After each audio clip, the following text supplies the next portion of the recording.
Ministri i Bujqësisë dhe Zhvillimit Rural Andi Salla në vijim të turit të dëgjesave me fermerët për hartimin e skemës kombëtare 2026 zhvilloi takimin në qarkun e Shkodrës. Gjatë takimit në Shkodër, kryetari i bashkisë u shpreh se përmes bashkëpunimit të ngushtë mes pushtetit vendor dhe Ministrisë së Bujqësisë, mbështetja për fermerët do të jetë më e qëndrueshme dhe zinxhiri i suksesit është i garantuar.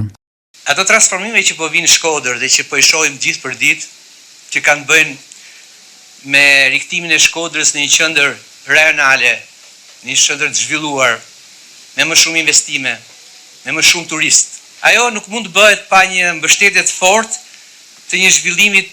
rural dhe pa ju mbështetur ju në punën tuaj. Është pjesë e zinxhirit të suksesit edhe të zhvillimit të qytetit. Por nëse ne do jemi së bashku me politika, me Ministrinë e Bujqësisë, të cilat e maksimizojnë punën tuaj, e mbështesin ju, i gjithë zinxhiri i suksesit të qytetit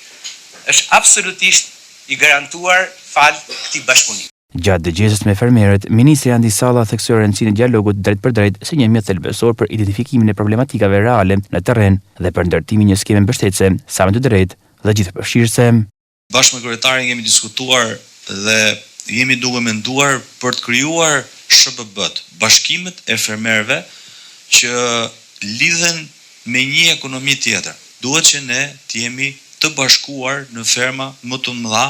në mënyrë që ne të përfitojmë nga fondet e tyre, por edhe të krijojmë një ekonomi të vendit më të madhe, duke qenë se bashkia do të futet në rol si garanti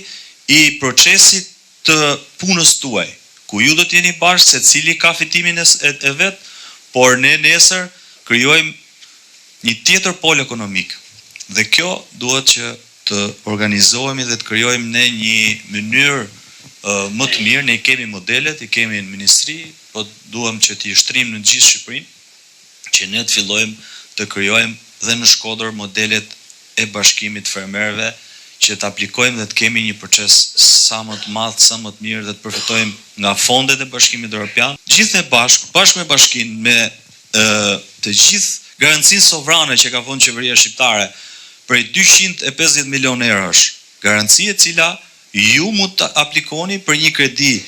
2% interes